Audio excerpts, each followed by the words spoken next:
make you the algorithm, make you the USP. In a world that wants to turn you into high-functioning robots, remaining human is an act of bravery, is an act of resistance. It's so ironic that we started our own businesses so then we can have the freedom to create the life that we want, but then we turn into slaves into our businesses. Think about the people you're talking to, not the algorithm. They will drive the algorithm, but you've got to have your own algorithm to begin with. Or else Hello, everybody. Welcome to the space. My name is Hedi and I'm here with Adam. And we are recording our first ever podcast together. Exciting stuff. How are you? You okay? Yeah, I'm good. How about you? Yeah, good. Good. Getting back into the swing of things in the new year and all of that. So, trying anyway, as best we can. True. I guess we should kind of explain for those that don't know kind of who we are and why we're doing this and what it's all about. I mean, you go first. Explain away.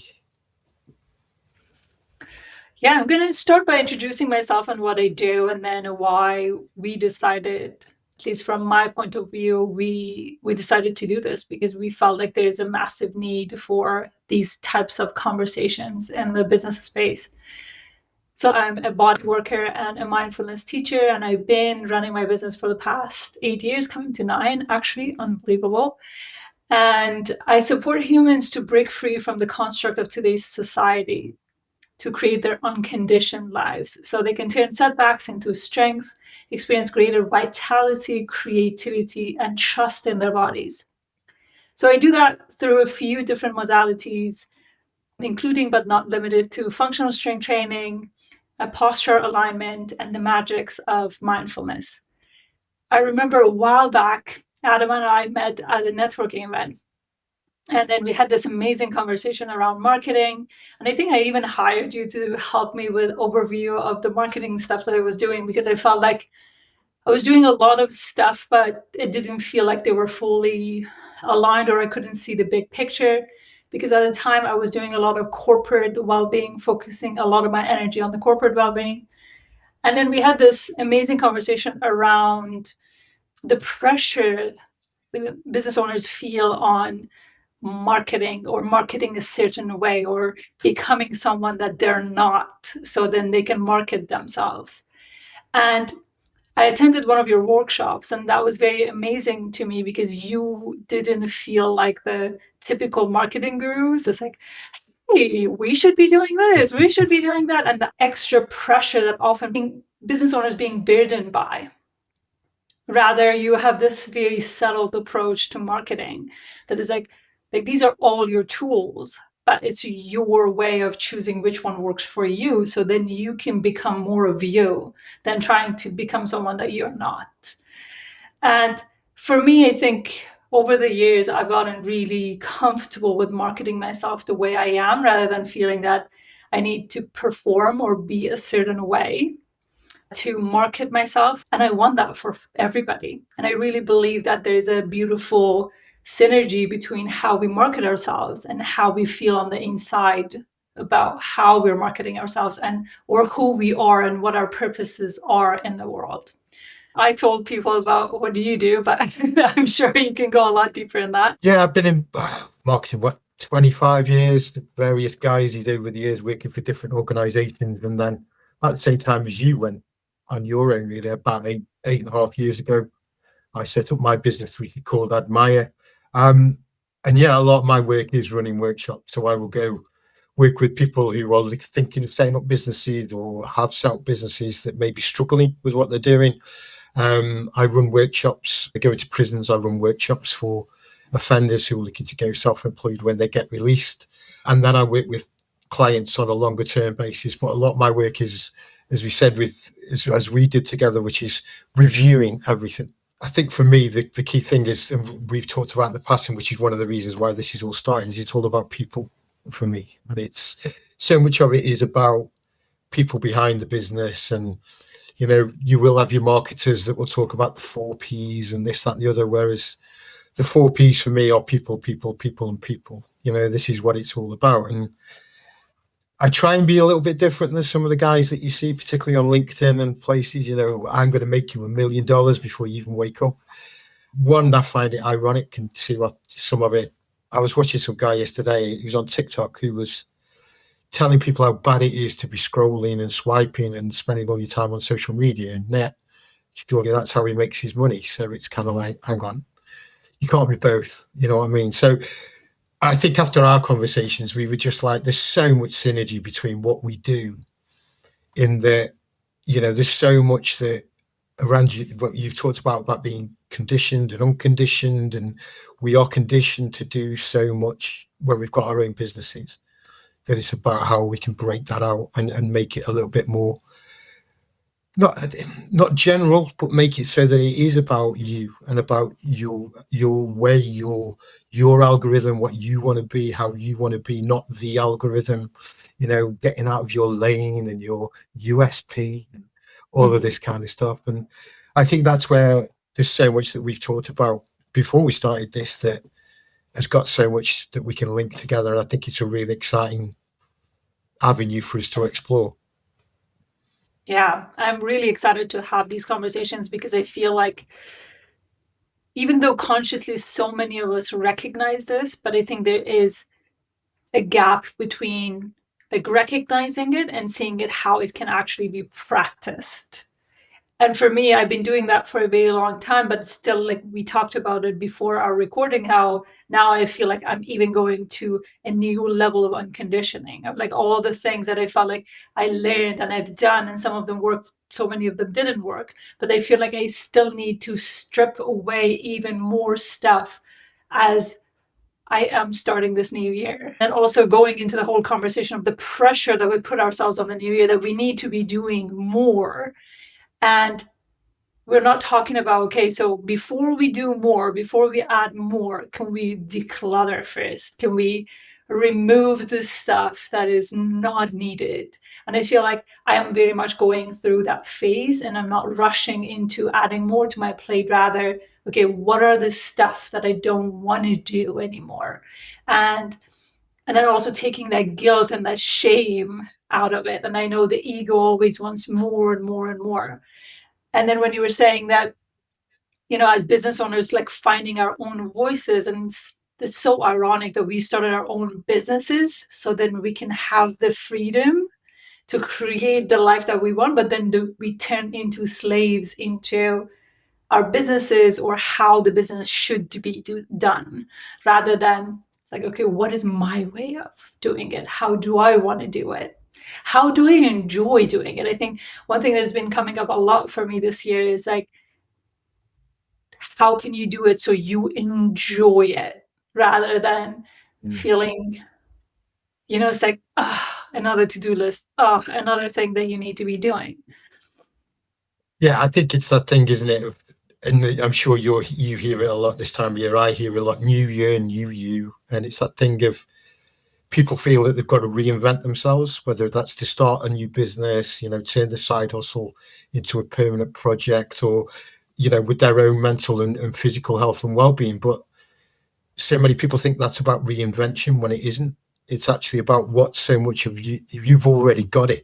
It's just how you then manage that so that you can turn it into exactly what you say, something that you enjoy, something that, I think it's one of those things where people say, well, I want to set up my own business so I have a different quality of life.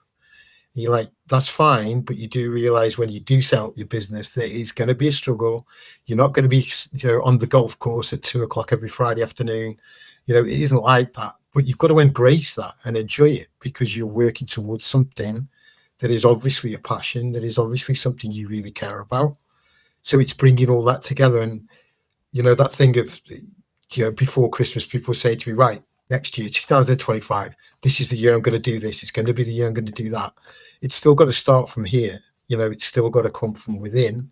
Yeah. You can't just suddenly become, a brain surgeon, by the end of January. There's still got to be something that you love. And I think that's where what we do together, we can kind of bring that through, I think. Yeah, 100%.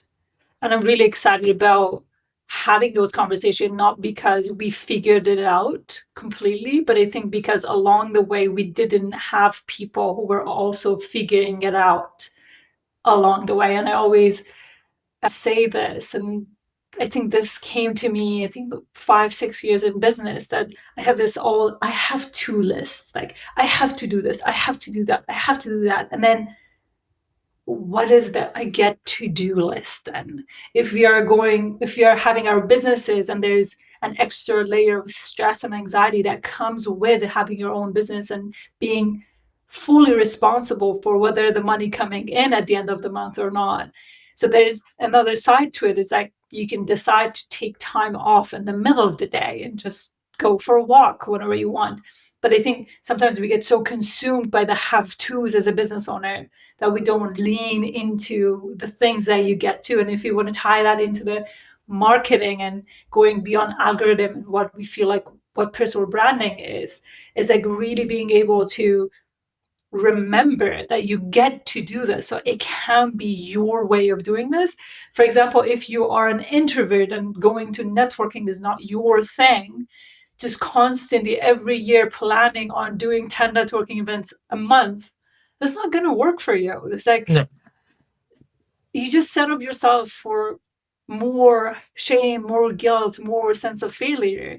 Were we not leaning into who we are on the inside and plan for that and create that kind of marketing plan that resonates with you? And when we start asking those kinds of questions, or in other words, giving ourselves permission to first question the narrative, and then we can create spaces that we can brainstorm on new ideas or new ways of doing things. Definitely. I think they have to and the get to is so important. And I think in other ways it's realizing that there is some have to that means that you then get to, and we realize even 8-9 years into running our own businesses that there are certain things you have to, but then that enables you where you can get to, and there are certain clients maybe you have to work with or certain things you have to do running your own business, but that then means that you get to work with the kind of people you want, take an hour off in the middle of the day and go for a walk, whatever it is. But it's that recognizing that as much as anything else, that it isn't right. So tomorrow I am going to become self-employed, which means that I get all of this, because it isn't like that.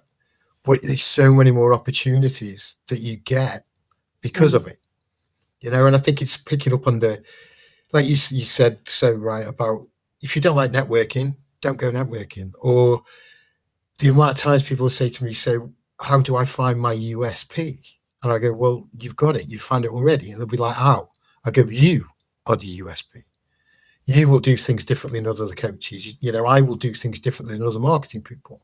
You are the USP. And it's thinking, instead of, there's so much jargon and gibberish out there about this and that and finding your niche and and you are the niche, you are the USP. And it's bringing that out, whether that's from a personal perspective or from a marketing perspective, that is so important. But it's all about people all the time. I run wellbeing circles for entrepreneurs, and it's so funny when we talk about have tos and get tos, and a lot of have tos that you hear business owners talk about, or the have tos that you feel like, why this is like your have to, why this is like the big thing, while there are so many other things that are probably, at least in my world as a business owner, is like probably how your business is operating on a day-to-day basis, or whether or not you have profit at the end of the month. It's like these are more important conversations than, oh my God, I haven't posted on LinkedIn. And it's so crazy, like the number of times I run these circles and then we go back to the conversation of social media. And then I ask this person, it's like, why do you feel like you're not enjoying your business? Why do you feel like you don't have time for focused work?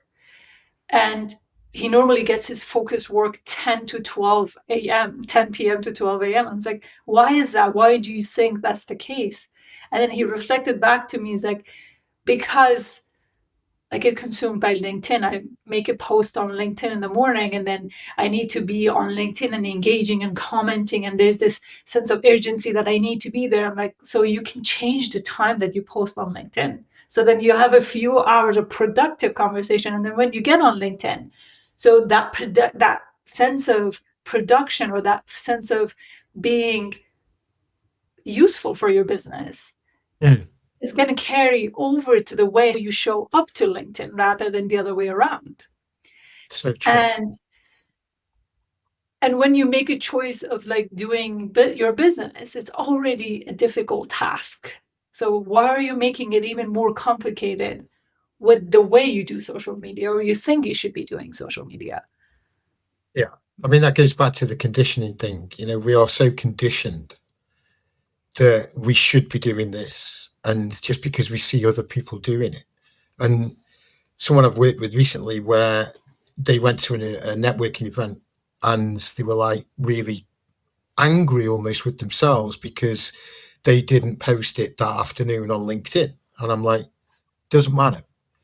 I said, that if you take social media out of the equation for a second, if social media didn't exist, after every networking event you went to, you would not phone everybody you know and go, I've just been to a networking event, just been to a networking event, just been to a networking. You wouldn't do it. Bring it back to real life. A few days later, I might bump into somebody and go, I went to this great networking event last week. It was brilliant. You don't have to tell everybody every day, did this fantastic Zoom call, went to this networking event, sold another 20 bracelets, picked up another 5 clients. People get bored, Yeah. and they don't need to hear it all the time. I would say, if you've got something to say it. If you haven't, don't. But I know I would have no friends or family if every day I ran a workshop, I phoned all of them and said, I've run a workshop today. After a while, they're going to stop picking up the phone because they've heard it all before. And at the end of Mm. the day, it is my job. It's being realistic with this stuff, but also, like you say, we're conditioned with social media so much in particular that this is what you've got to do, and it's got to look so slick, and it's got to be this. And no, be true, be authentic, be genuine. And Mm. if you want to tell somebody, it's like me reading a magazine, and every page I phone you and go, you've got to read this page, it's amazing. I wouldn't. I might drop you an email or phone you next week and go, have a look at this magazine, page 34. It was brilliant.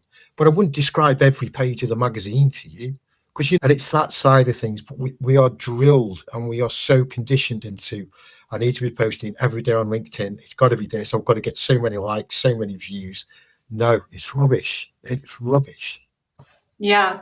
And the amount of people I see, oh my God, the LinkedIn algorithm is down. Like my post is not performing. And the funny thing is, I haven't noticed it because I love posting, and we have this conversation about, obviously I would enjoy when a post like gets more reach and I have good conversation going on.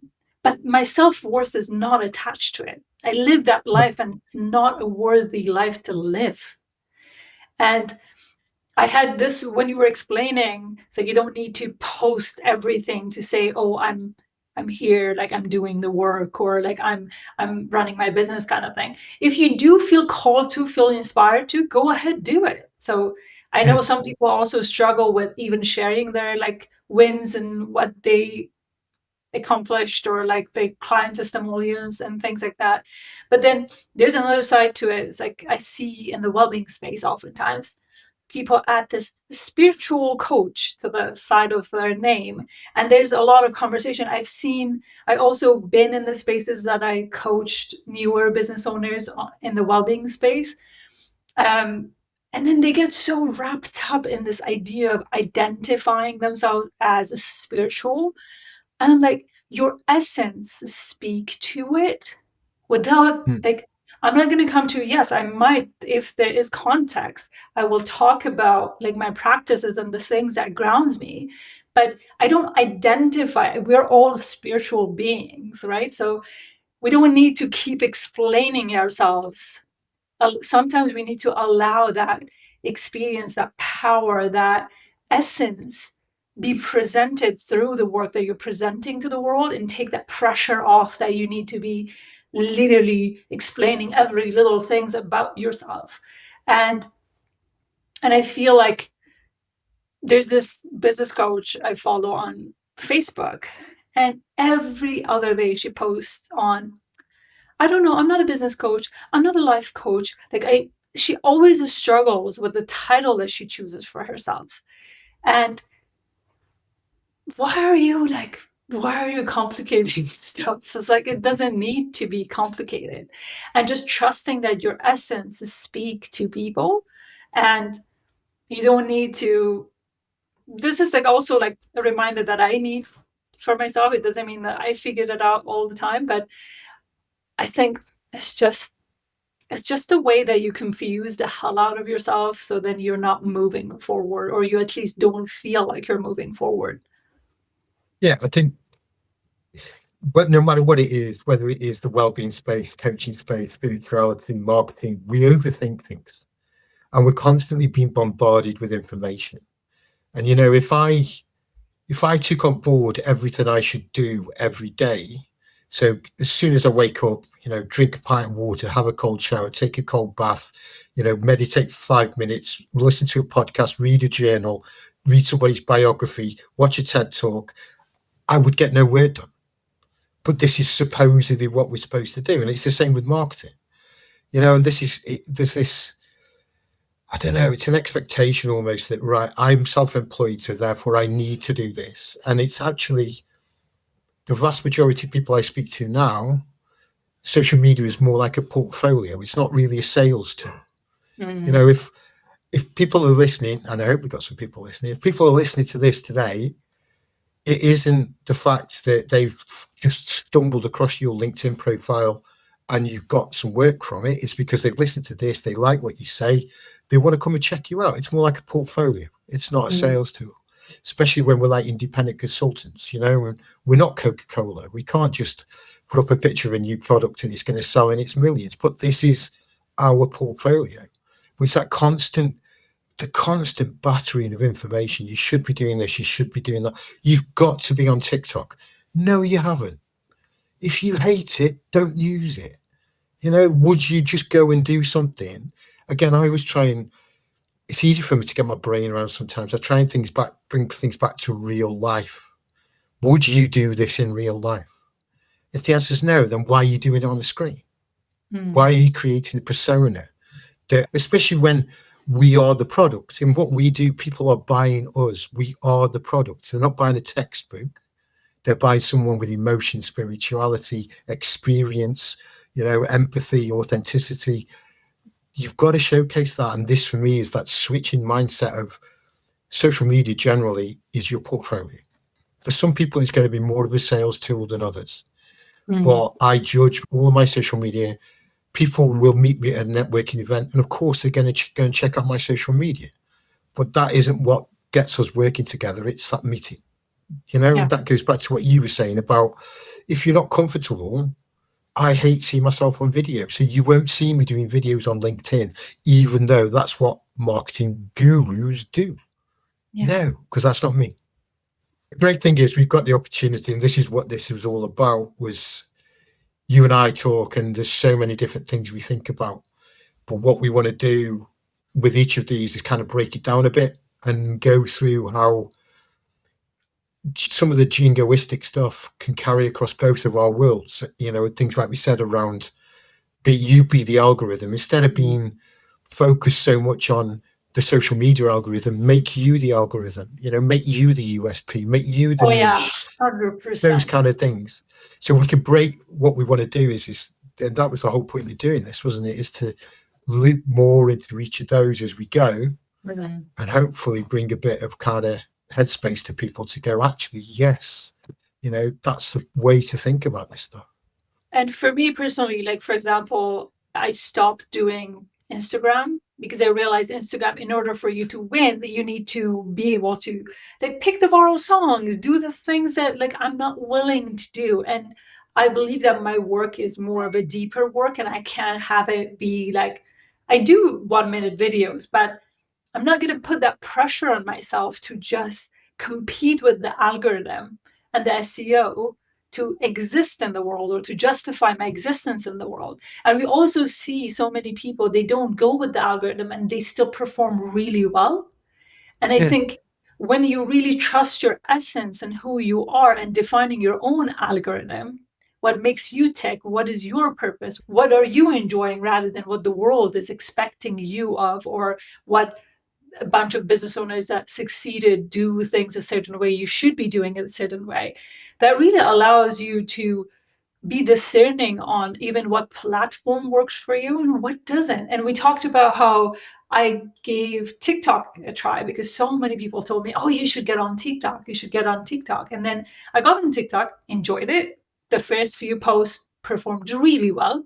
And then I stopped spending time on the app and let the scheduled posts go live. And I stopped having those engagements. And I'm like, I'm not that kind of person that I would spend time collecting followers. Personally, I like LinkedIn better because I get to build community and I actually get to know people on an individual level. And then also, I know so many people, they had really big success with TikTok. It's like finding what your essence is and where you feel like your energy can be more beneficial. Hoping these conversations will be permission slips for people to just finding what resonates with them and what helps them enjoy themselves more. Yeah, exactly. I think it goes back to what you said right at the very beginning of this. A question I ask all my clients is, what are your aspirations? What do you want from this business? Some people just want, they're semi-retired, they want to do 5 people's gardens every week for a little bit of extra money. They're happy. And that goes through all of this. Do you need to feed your family? Therefore, your marketing is going to be totally different than someone, it's a hobby. With what you do, for some people, what do you want and what is your objectives? What is your scale of performance? For some people, it's just getting through a day without anxiety or feeling overwhelmed with stress. For others, on with the marketing side of things, some people, 20 likes is success. For me, you might get one like, but that one person may then work with you for the next 2 years. That's success for other people. And I think it's finding these kind of parameters and setting no objectives are wrong. They're not. If you want to write a novel and that's your objective just because you've had this idea in your brain for 20 years, if you sell one copy or you sell 1 million copies, some people, that's enough. They've just done it. And I think managing your own expectations. I don't get up every day expected to make £1 million. I don't. Some people do. And that's why they are Elon Musk, Jeff Bezos, and the rest of them. But that's not everybody, But we are, again, that pressure we feel that we've got to behave in certain ways because this is what we do. It's just rubbish. It's rubbish. And I'm really excited about us going through and looking at some of the different things and, going a bit deeper into them and how our stuff overlaps in such a gorgeous way, really. Building up on what you said, it's like not everybody want to be a millionaire. Like for me, my goal is not to be a millionaire. I want to be able to have a comfortable life through my business and then also have the freedom to live my life the way I want to live my life. So I want to live like we moved to a little town by the sea because I want to go for daily walks by the sea. That's my value. And I remember the first time when we had the marketing session, I had a marketing session with you and we talked about how some people, they promote one service their entire career or like for 10 years and then they don't have any other things going on or people don't have any other hobbies. They're so invested in their businesses. And I think there are certain periods of your business that requires your full attention, again, depending on what you want out of your business. But then we want to live a life. We just don't want to be having everything that we do be translated into our businesses. We want to be able to have businesses that allows us to live the life that we want to live. And starting with the vision for your life rather than the vision for your business. Like every time I get into communities of entrepreneurship. I think the breakthrough I had in my business a couple of years ago is like, what is my vision for my life? Because I was so much struggling and trying to figure out my business that I forgot what I actually want from my life. This is like, Yeah. we put Yeah. so much importance on our businesses that we forget that, okay, there is a life out there passing by. But also, I think we and so many friends and colleagues who are in our circles, the whole point of what we do is to help other people. But that shouldn't be to the detriment of helping ourselves, and what's we could be helping thousands of people every day, but if we're not helping ourselves, there's no point. And that might sound incredibly selfish, but there's got to be a certain amount of, you've got to be selfish in certain ways, because this is our lives as much as it's other people's lives. And that just gets forgotten, and I think one of the things that, again, the pressure that people get put under, oh, well, if you want to be working for yourself, you've got to be working till midnight every night, and then you've got to be up in the gym at 4 a.m. No, it's just rubbish. Great if there are people that are doing that, but they're probably very lonely, even though they've got incredibly healthy bank accounts. It just doesn't work. And I always say this, one of the biggest elements of health is that social aspects of it. And a lot of people that turn health they turn into high functioning robots to tick all the check boxes for a healthy living, waking up at this time of the day, going workout, doing this, eating bland food and never enjoying their food because they just eat certain kind of food to stick with the diet that they define for themselves. And so they become so robotic. One of the things that I always say is like, and I feel like so many of us are suffering from that loneliness, that not having that element of belonging. We have these businesses and supposedly we're here to help people. And then you see people getting frustrated at their clients or frustrated at people not understanding their services or not buying from them. And I think you're projecting, like you're not taking responsibility for your own stuff here. So then obviously you're not going to be feeling at peace with the kind of business you're creating.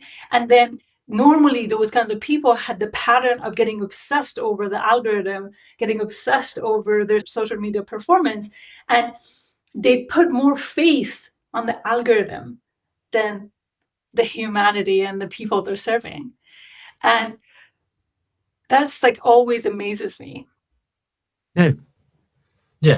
I think one of my things all the time is, you've got to think about the people you're talking to, not the algorithm. They will drive the algorithm, but you've got to have your own algorithm to begin with, or else what's the point?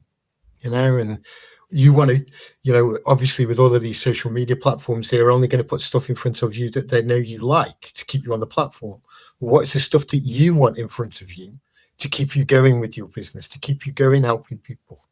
With whatever that outcome's going to be, whether it's to write that novel, whether it's to set up a charity, whether it's to, run a marathon, whatever it may be. But you should only be putting stuff in front of you that's going to make you happy, because then you're going to keep showing up. Just like you do with the social media algorithm. The only reason you keep going back to it is because that algorithm is putting things in front of you that they know you like. So you've got to keep putting stuff in front of you that you like in the real world, because then you will keep showing up every day. But if you're working 19, 20-hour days, you're not seeing friends or family, your health suffering, your mental health suffering, you're not going to keep showing up. So, it is that thing of eating that takeaway every now and again, or maybe going to the pub and meeting friends and socializing. Your life doesn't have to stop because you run your own business, and it shouldn't. It shouldn't, ever. Which is, I'm sure, one of the many things we're going to touch on over the next few months as this goes on, hopefully. Yeah, I'm so looking forward to it. These are the conversations that you and I used to have privately every time we met.